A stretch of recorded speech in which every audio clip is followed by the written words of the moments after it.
Vamos lá? Colossenses, capítulo 1. Nós temos falado esses dias de Colossenses. A carta que o apóstolo Paulo, a igreja que se encontrava em Colossos. Lá no interior, longe, 1.600 quilômetros de Roma. E quando ele escreve essa carta, ele estava preso. Epáfras, o pastor daquela igreja, o homem, o ministro fiel que plantou aquela igreja, viu que a igreja, como um trem, tinha saído dos trilhos. E estava saindo da graça e da verdade. Então Epáfras, ele vai até Paulo, ele percorre esses 1.600 quilômetros para buscar um aconselhamento, uma ajuda para a igreja em Colossos. E ali o apóstolo Paulo escreve essa carta na prisão. E lá em Filemão, no versículo 23, ele fala, quando ele está despedindo, fazendo as despedidas, ele fala assim: e Epáfras, o meu fiel companheiro de prisões. Certamente Epáfras se voluntariou para ficar preso junto com Paulo durante o período que ele escrevia a carta, para levar a carta para essa igreja. Certamente Paulo nunca colocou os pés lá em Colossos, só a distância. Amém? Colossenses capítulo 1, nós vamos ler do versículo 21 até o 23. Vamos lá. E vocês, que no passado eram estranhos e inimigos no entendimento pelas obras más que praticavam, agora, porém, ele os reconciliou no corpo da sua carne, mediante a sua morte, para apresentá-los diante dele santos, inculpáveis, irrepreensíveis, se é que vocês permanecem na fé, alicerçados e firmes, não se deixando afastar da esperança do evangelho que vocês ouviram e que foi pregado a toda criatura debaixo do céu, e do qual eu, Paulo, me tornei ministro. Amém? Feche seus olhos. Senhor, te pedimos graça, que o Espírito Santo de Deus seja o nosso professor. Aplique essa palavra aos nossos corações. Abra o nosso entendimento. Em nome de Jesus, amém. Amém? Você pode sentar, né? Agora nós vamos prestar atenção na palavra, ninguém vai conversar com ninguém. E falando sobre Colossenses, esse mês, nós vamos completar 506 anos de reforma protestante. 506 anos. E às vezes você olha para a igreja e parece que a igreja precisa de uma nova reforma. Os colossenses, eles tinham deixado falsos mestres, falsos profetas, infiltrar na igreja e ensinar um sincretismo religioso. É Jesus mais alguma coisa. Você precisa de Jesus mais alguma coisa para você ser salvo, para você ser uma pessoa abençoada, para você ser um crente maduro. Você precisa de algo mais. E aí eles começaram a ensinar adoração a anjos, porque anjos é um ser criado por Deus, e tem muita força, muito poder e beleza. Então, com a intenção de conduzir as pessoas a uma falsa humildade, eles começaram a ensinar a igreja que a igreja deveria adorar os anjos também, buscar a proteção dos anjos, porque no final da história todo mundo quer proteção. E por que não pedir a proteção dos anjos? E aí você começa a deixar Jesus de lado e começa a se misturar com o legalismo judaico, como nós falamos nos cultos passados. E aí a igreja de Colossos começa a celebrar, a observar as luas, as festas judaicas, o legalismo judaico. Você não pode comer isso, você não pode comer aquilo outro, não toque nisso, não toque naquilo. E ela começou a se envolver com misticismo, adoração, a anjos. E ela começou a se envolver com asceticismo, né, que era a abstenção de coisas, tentando criar um culto de homens. E o apóstolo Paulo, ele conclui falando o seguinte, nós já falamos sobre isso. Ele conclui dizendo o seguinte, que estas coisas, elas não servem para nada contra os desejos carnais. Nada e nada. Você tem uma igrejinha, longe de Roma, longe da capital, que começou na graça e na verdade, mas agora vai se distanciando por conta de falsos ensinos e falsos ensinos. E o objetivo do sincretismo, o objetivo da heresia, do falso ensino, muitas vezes não é chegar e tirar Jesus da sua vida, tirar ele de uma vez da sua vida, tira ele aos poucos, tira ele com pequenas coisas, Vou contar uma história para vocês. Primeiro eu vou contar um fato, depois eu vou contar uma história. Quando Martinho Lutero pregou as 95 teses lá na porta da igreja de Wittenberg, a ideia dele não era fazer uma reforma, não era fazer uma revolução religiosa. O objetivo dele não era esse. Quando você chamava as pessoas para o debate, quando você queria debater uma ideia, você pegava aquela ideia, colocava ela no papel, ia no local público, onde as pessoas pudessem ver, e você fixava aquela ideia ali. Quando os solteiros forem se casar mesmo, porque união estável é uma coisa, casamento é outra, e união estável não é casamento. Quando os solteiros forem se casar, que eles procurarem a Cláudia lá do cartório, a Cláudia vai fazer o proclamas. O que é o proclamas? Ela vai pegar e vai fixar um edital lá na porta do cartório. A ideia é a mesma. Se alguém souber de algum podre, se alguém souber de alguma coisa, que aquele casamento não deveria acontecer, essa pessoa deveria procurar o cartório e fazer uma denúncia. Essa é a questão. A ideia de Martinho Lutero era a mesma, era chamar as pessoas para um debate, para debater ali coisas que ele via que estavam tirando a glória de Jesus, que estavam afastando a glória de Jesus. Mas eram pequenas coisas. Agora eu vou te contar uma história. Havia um homem que se endividou. E ele se endividou muito. A dívida era muito alta, era uma dívida de 4 milhões de reais. Depois de fazer uma dívida de 4 milhões de reais, ele não tinha condições de pagar. E o senhor da dívida olhou para ele e falou assim, não, eu vou te dar uma colher de chá. A lei é clara. Ou você paga os 4 milhões, ou você não paga nada. E não pagando nada, você vai para a prisão. Mas eu vou te dar uma colher de chá. Eu vou descontar 2 milhões. Mas para quem é pobre, 2 milhões ainda é muito dinheiro. Para quem é pobre, 2 milhões é muito dinheiro.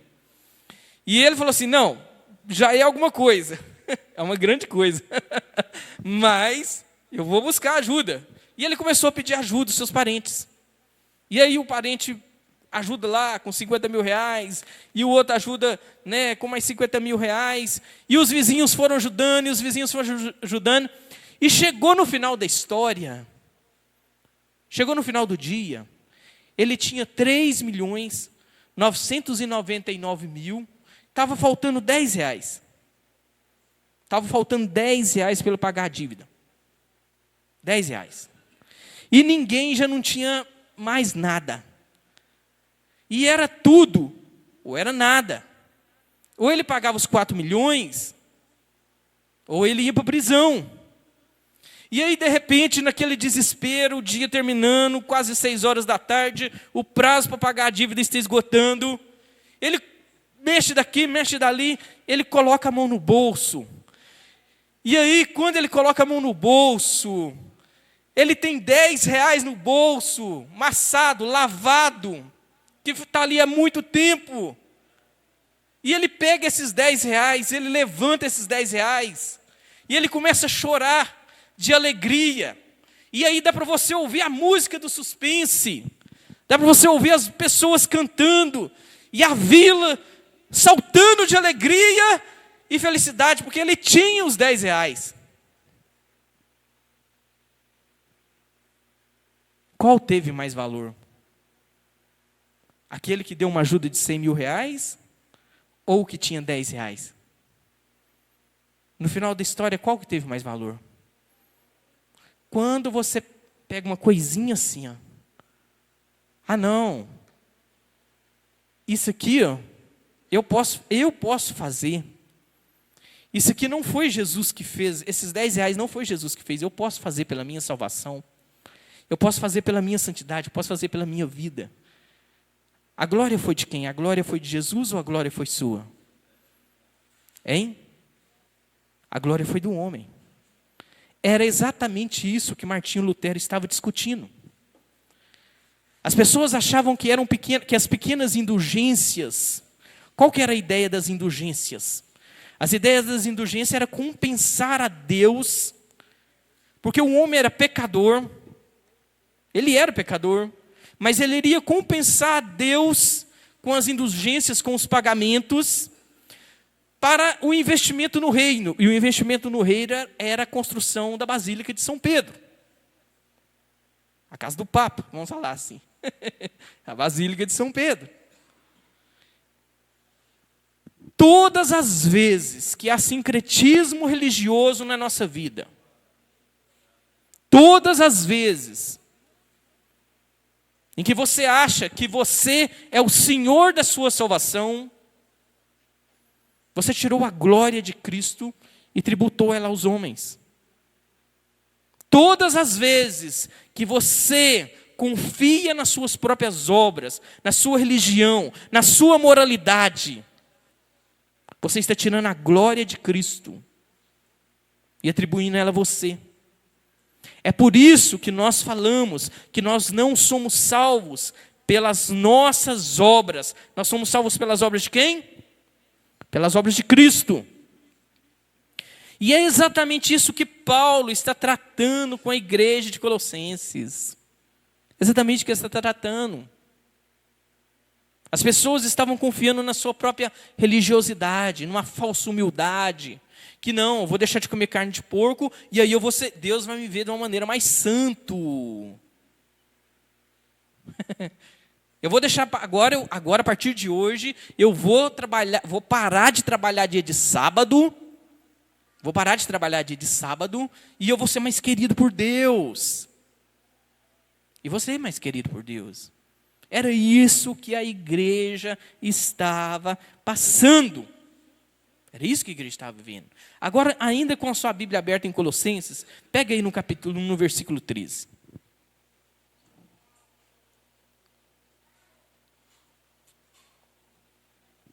Amém?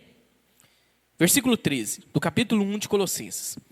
Ele nos tirou do poder das trevas e nos transportou para o reino do seu Filho amado, em quem nós temos a redenção, a remissão dos pecados.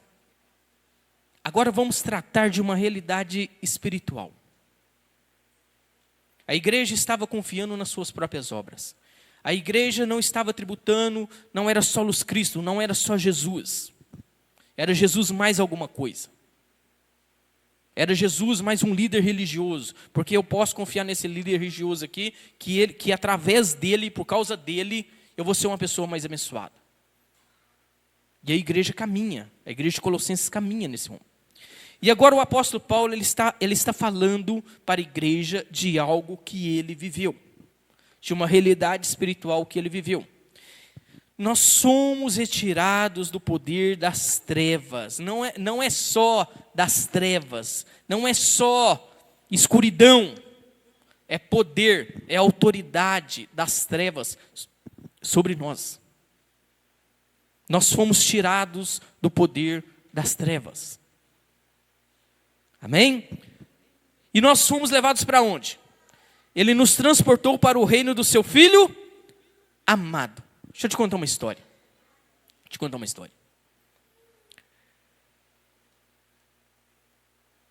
Em 1888, no dia 19 de maio, se eu não estiver enganado, foi assinado a Lei Áurea no Brasil pela regente, a princesa Isabel.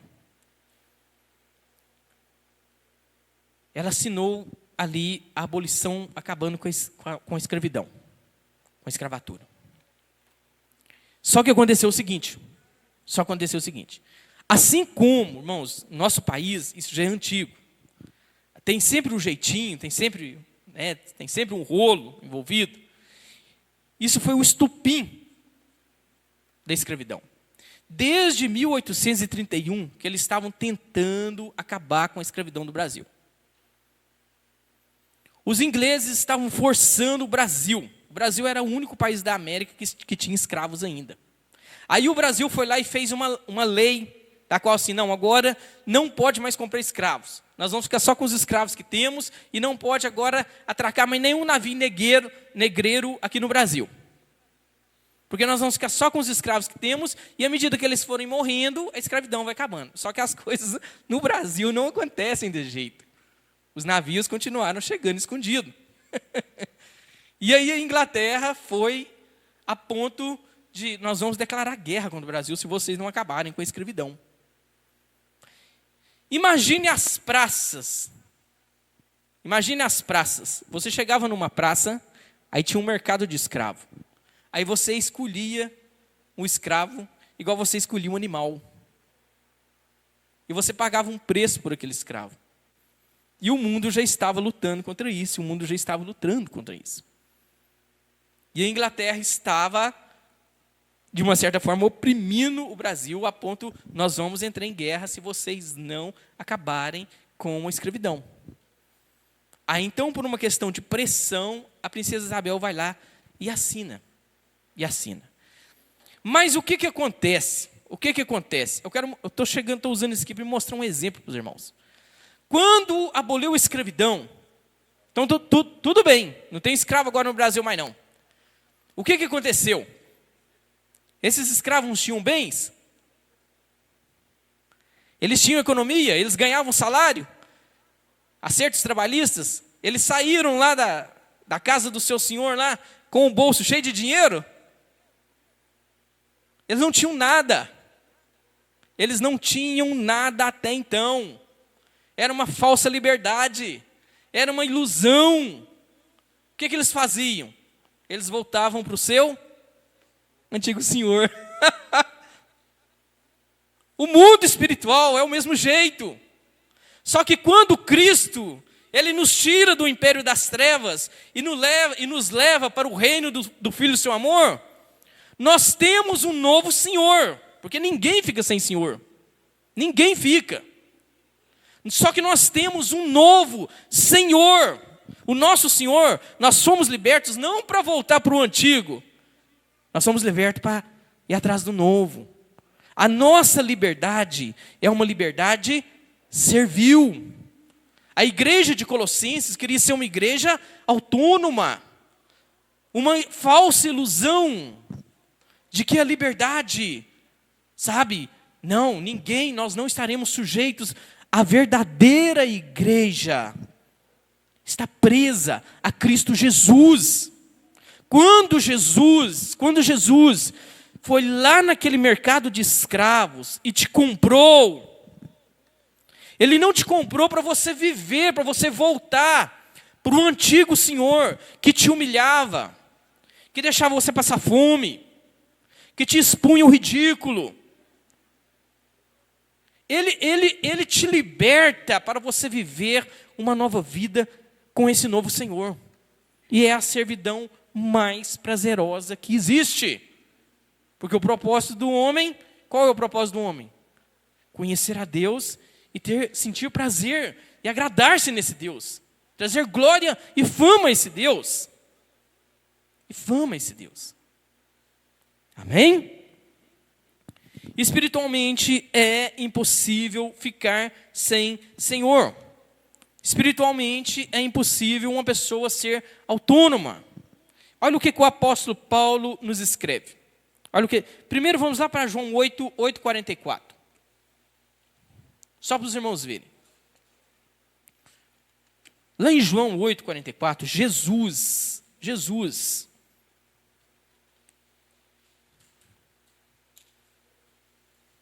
está tratando da realidade dos fariseus. Ele traz para nós aquilo que as pessoas não viam. Quando passava um fariseu pela rua, quando Nicodemos passava pela rua, Nicodemos tinha uma roupa diferente. tinha uma estola sacerdotal. Aí quando Nicodemos, quando um fariseu estava passando pela rua, as pessoas abriam caminho. As pessoas abriam o caminho e ele ia passando. Quando um fariseu passava pela rua, sabe, uma mulher olhava para ele, sabe, e ela respirava fundo, e ela cochichava assim, ó, nossa, meu marido podia tanto ser daquele jeito. Quando passava um fariseu pela rua, um homem olhava para ele e suspirava, e falava assim, puxa vida, meu filho podia tanto ser como ele. Só que essa realidade, essa visão que as pessoas tinham, olha o que Jesus nos diz. Olha o que Jesus nos ensina. Versículo 44, João 8, 44. Olha só. Vocês são do diabo. Olha como que Jesus trata as coisas. Direto. Sem rodear toco. Vocês são do diabo, que é o pai de vocês, e querem satisfazer os desejos dele. Ele foi assassino desde o princípio e jamais se firmou na verdade, porque nele não há verdade. Quando ele profere mentira, fala do que é próprio, porque é mentiroso e pai da mentira. Mas porque eu digo a verdade, vocês não creem em mim. Quem de vocês me convence do pecado? Se digo a verdade, porque não creem em mim? Quem é de Deus, ouve as palavras de Deus. Por isso vocês não me ouvem, porque não são de Deus. Sabe quando a nossa religiosidade nos afasta de Deus? Sabe quando o orgulho religioso, sabe quando essa vidinha que as pessoas levam, que elas acreditam na sua própria bondade, nas suas próprias boas obras, na sua própria moral, e que elas acham que elas não precisam de um Salvador, que elas não precisam se arrepender, porque elas são pessoas boas. E eu não preciso me arrepender, eu sou uma pessoa boa. Eu sou uma pessoa querida, eu sou uma pessoa religiosa. Isso aqui é a maneira que Jesus trata a religiosidade. Isso aqui é a maneira que Jesus trata as nossas boas obras. Isso aqui é a maneira que Jesus trata aquele que confia na sua própria capacidade, na sua própria moral, na sua própria religião. Essa é a maneira que Jesus trata. Essa é a maneira que Jesus trata. Uma vida de mentira, uma vida de ilusão, uma vida de hipocrisia. Uma vida de hipocrisia. Agora olha só para você ver, vamos lá para Atos capítulo 26. Sabe por que o apóstolo Paulo, ele escreve usando essas figuras com a igreja de Colossenses? Império das trevas, reino de amor, transporte, nos tirou do império das trevas, nos livrou, nos tirou debaixo dessa autoridade que as trevas tinham sobre nós. Amém? Quando você estava no mundo, lá na ignorância, sem se arrepender dos seus pecados, as trevas dominavam sobre a sua vida. Você estava debaixo da autoridade desse reino, desse império das trevas. Ele dominava sobre você. Ele dominava sobre o seu coração. Ele domina sobre o coração das pessoas que não creem, que não aceitam Jesus. Essa é a realidade espiritual de um homem que não se arrepende dos seus pecados e não reconhece Jesus como seu único e suficiente Salvador. Olha só, o que o apóstolo Paulo diz para nós. Atos capítulo 26.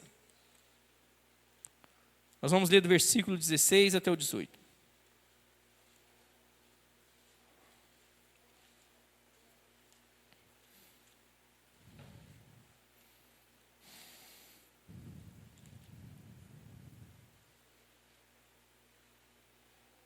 Paulo está dando testemunho da sua conversão. E ele diz o seguinte: Mas levante-se e fique de pé. E eu apareci a você para constituí-lo ministro. Jesus apareceu para ele. E testemunha tanto das coisas em que você me viu, como daquelas as quais ainda lhe aparecerei. Vou livrar você do seu próprio povo e dos gentios para os quais eu o envio, para abrir os olhos deles e convertê-los das trevas para a luz, e do poder de Satanás para Deus, a fim de que eles recebam remissão dos pecados e herança entre os que são santificados pela fé em mim. Quando o apóstolo Paulo está escrevendo à igreja de Colossenses, mostrando para ela essa realidade de quem aceita Jesus, de quem crê em Jesus, foi tirado do império das trevas e agora está fazendo parte do seu reino, é algo que aconteceu com o próprio apóstolo Paulo. Ele usa figuras mostrando a realidade espiritual que aconteceu com ele e a realidade espiritual que tem que acontecer com nós. Quando nós vivemos uma vida de mentira, uma vida de religiosidade, achando que vamos chamar a atenção de Deus, como se nós fôssemos meninos bons que quer chamar a atenção do Papai Noel, confiando na nossa própria capacidade e se esquecendo que o Espírito Santo de Deus, ele deve operar em nossos corações, ele deve curar os nossos corações, pois é dali que profere os homicídios, os assassinos, as mentiras, o adultério, tudo nasce dali. Tudo nasce dali, que o Espírito Santo de Deus, que um homem, se ele quiser amar a esposa dele como Cristo amou a igreja, ele não vai conseguir isso de intento próprio, pela simples vontade, ele precisa ser cheio do Espírito. Que para um filho honrar o pai da maneira como a Bíblia fala, ele tem que ser cheio do Espírito. É mais do que só uma atitudezinha, é algo que vem de dentro, é algo real. É uma transformação verdadeira. E o primeiro versículo que nós lemos aqui, Colossenses capítulo 1, versículo 21 nos diz: e vocês que no passado eram estranhos, inimigos no entendimento, pelas obras más que praticavam, agora porém ele os reconciliou no corpo da sua carne mediante a sua morte. Hoje nós estamos aqui, mais uma vez, para celebrarmos, para falarmos da morte do Senhor, esperando a sua vinda. Através dos elementos, através do pão, através do suco de uva, nós estamos nos lembrando do corpo que foi rasgado pela nossa santificação. O nosso transporte, a nossa tirada, a nossa retirada desse império das trevas, custou o sangue, a morte e a ressurreição de Deus, para você viver uma nova vida, e não viver uma vida de hipocrisia, e não viver uma vida simplesmente de religiosidade, mas hoje para que você verdadeiramente faça parte desse reino do seu Filho amado. Jesus, ele pagou a sua dívida. E nós não precisamos de mais nada. Nós não precisamos de mais ninguém para a nossa salvação. Cristo é suficiente para nós. Ele é suficiente. Jesus é suficiente. Não há mais nada a completar essa obra. Ela está perfeita.